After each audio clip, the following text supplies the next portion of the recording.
بسم اللہ الرحمن الرحیم۔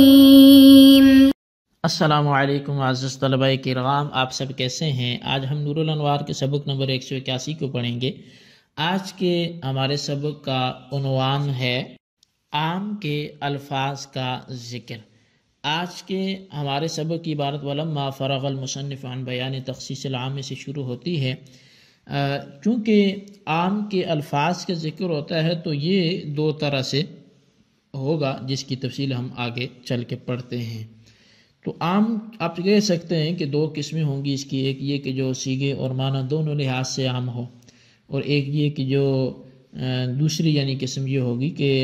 جس میں صیغہ تو عموم پر دلالت کرے، جس میں یہ ہے کہ صیغہ عموم پر دلالت نہ کرے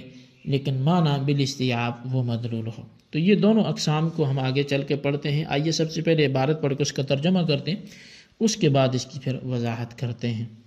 مصنف علیہ رحمہ لکھتے ہیں وَلَمَّا فَرَغَ الْمُصَنِّفُ عَنْ بَيَانِ تَخْصِيصِ الْعَامِ شَرَعَ فِي ذِكْرِ أَلْفَاظِهِ، اور جب مصنف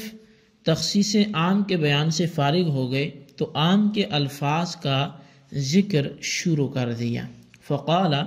والعموم اما ان يكون بالصيغة والمعنى او بالمعنى لا غیر كرجال وقوم، چنانچہ فرمایا کہ اور عموم یا تو صیغے اور معنی سے ہوگا یا صرف معنی سے ہوگا، جیسے رجال اور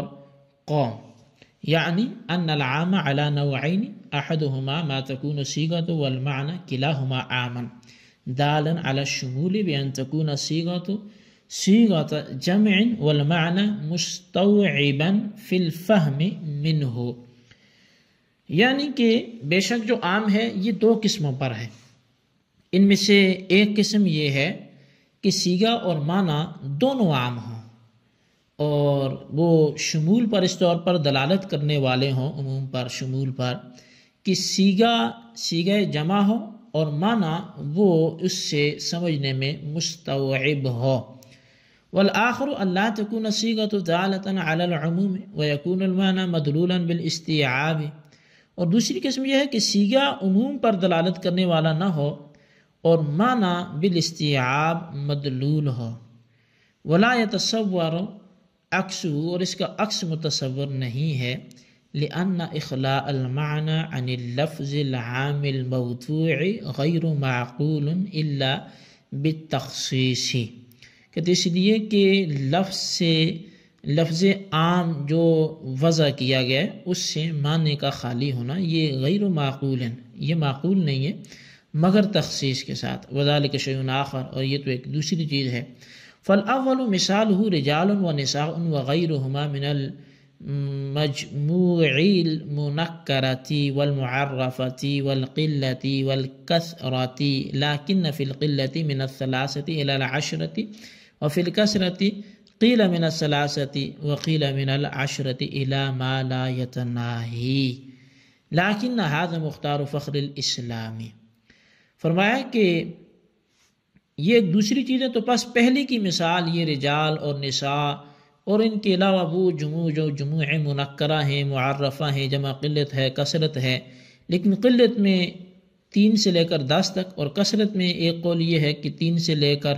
اور دوسرا قول یہ ہے کہ 10 سے لے کر جہاں تک انتہا نہیں ہے وہاں تک، لیکن یہ فخر الاسلام کا مختار ہے، لأنه لا يشترط الاستيعاب في معنى العام بل يكفي بانتظام جمع من المسميات، وأما عند من يشترط الاستيعاب والاستغراق فيه يكون الجمع المنكر واسطة بين الخاص والعام على ما ذكر في التوضيح۔ فرمایا اس لیے کہ وہ عام کے معنی میں استیعاب کو شرط قرار نہیں دیتے بلکہ افراد و مسمیات میں سے ایک جماعت کی شمولیت کافی ہے، اور جن حضرات کے نزدیک اس میں استیعاب و استغراق شرط ہے ان کے نزدیک جمع منکر خاص و عام کے درمیان واسطہ ہوتی ہے، جیسا کہ توضیح و تلویح میں مذکور ہے۔ جی طلبہ کرام، یہ ہمارے آج کے سبق کی عبارت اور اس کا ترجمہ تھا جو آپ نے سماعت کیا۔ آئیے اب اس کی جو وضاحت اور اس کی تشریح ہے اس کی طرف ہم بڑھتے ہیں۔ تو شارح نے فرمایا کہ عام کی تخصیص کے بیان سے فارغ ہو کر مصنف علیہ الرحمہ نے ان الفاظ کا ذکر شروع کیا ہے جو عموم پر دلالت کرتے ہیں۔ چنانچہ فرمایا کہ عام کی دو قسمیں ہیں،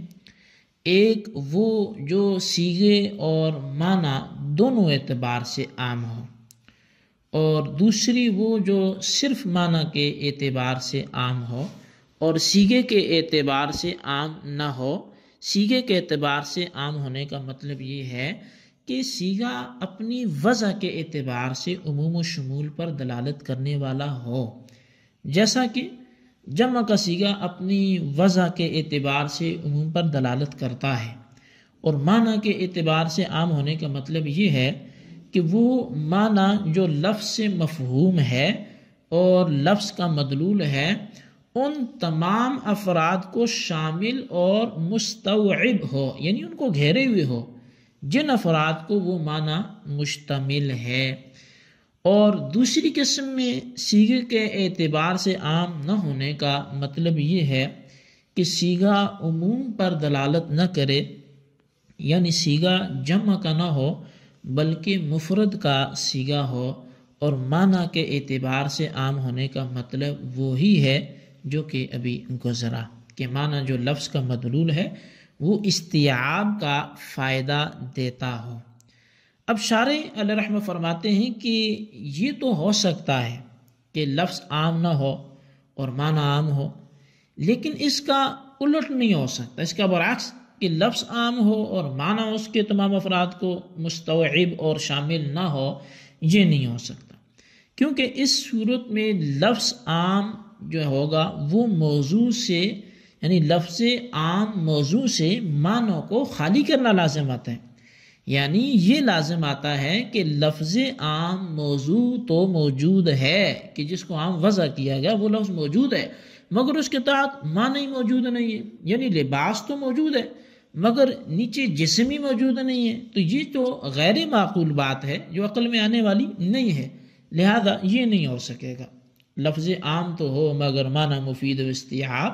یعنی استیعاب کا فائدہ دینے والا معنی نہ ہو، یہ نہیں ہو سکے گا۔ ہاں اگر عام لفظ کے معنی میں تخصیص کر لی گئی ہو تو ایسا ہو سکتا ہے، لیکن یہ ایک دوسری بات ہے۔ ہمارا منشا یہ ہے کہ ابتداً ایسا نہیں ہو سکتا کہ عام لفظ تو موجود ہو مگر اس کا معنی مفید استیعاب اور مفید عموم نہ ہو۔ بہرحال قسم اول کی اگر مثال کی بات کریں تو رجال اور نساء یہ الفاظ موجود ہیں، اور ان کے علاوہ جمع منکر اور جمع معرف، جمع قلت، جمع کثرت ہیں، کیونکہ لفظ رجال اور لفظ نساء دوسری جو بھی جمعیں ہیں یہ اپنے صیغوں کے اعتبار سے بھی عام ہیں، اس لیے کہ ان کا صیغہ جمع کا صیغہ ہے اور معنی کے اعتبار سے بھی عام ہیں، اس لیے کہ ان کے معنی ان تمام افراد کو گھیرے ہوئے ہیں جن کو یہ شامل ہیں۔ چنانچہ لفظ رجال تمام افراد رجل کو اور لفظ نساء تمام افراد امرأة کو شامل ہے۔ رجال کا مفرد چونکہ رجل ہے تو یہ من لفظ ہی آتا ہے، اور نساء کا مفرد امرأة ہے، یہ من لفظ ہی نہیں آتا بلکہ من غیر لفظ ہی آتا ہے، یعنی اسی لفظ سے نہیں ہے، غیر لفظ سے ہے۔ تو ملا جیون علیہ الرحمہ نے جمع قلت اور جمع کثرت میں فرق بیان کیا ہے، چنانچہ فرمایا کہ جمع قلت کا اطلاق 3 پر اور 10 پر اور ان کے درمیان کے تمام اعداد پر ہوتا ہے، اور جمع کثرت کے اطلاق 3 سے لے کر غیر متناہی اعداد تک ہوتا ہے، اور بعض نے کہا کہ 10 سے لے کر غیر متناہی اعداد تک ہوتا ہے۔ جمع قلت کے چونکہ 4 اوزان ہیں، جیسے افعل ہے، جیسے افلس، واحد فلسن ہے، اور اقلب ہے جیسے واحد قلبن ہے، تو اسی طرح افعال اس کی جمع کا وزن آتا ہے جیسے افراسن، واحد فرسن ہے، اور اسی طرح افعلتن بھی اس کا وزن آتا ہے جیسے ارغفتن، واحد رغیفن ہے چپاتی کے معنی میں، تو اسی طرح فعلتن کا بھی اس کا وزن آتا ہے جیسے غلمتن، یہ واحد غلام ہے۔ تو ان کے علاوہ تمام اوزان جمع کثرت کے ہیں، یہ 4 جمع قلت کے تھے۔ تو صاحب نور الانوار کہتے ہیں کہ جمع منکر وغیرہ تمام جمعوں کا عام کے قبیلے سے ہونا علامہ فخر الاسلام کا مختار قول ہے، کیونکہ ان کے نزدیک عام کی تعریف میں استیعاب و استغراق شرط نہیں ہے بلکہ فقط افراد کو شامل ہونا کافی ہے۔ لیکن صاحب تہذیب وغیرہ جن حضرات کے نزدیک عام کی تعریف میں استیعاب و استغراق شرط ہے، ان کے نزدیک جمع منکر عام کے قبیلے سے نہیں ہے بلکہ خاص و عام کے درمیان واسطہ ہوگا، یعنی جمع منکر نہ خاص ہوگا نہ عام ہوگا بلکہ دونوں کے درمیان کی چیز ہوگا۔ اس کی پوری تفصیل جو ہے وہ عام کی تعریف کے فوائد و قیود جہاں گزرے ہیں وہاں یہ تفصیل سے ملاحظہ چونکہ پہلے بیان کر دی گئی ہے، وہیں اس کو آپ دوبارہ دیکھ سکتے ہیں۔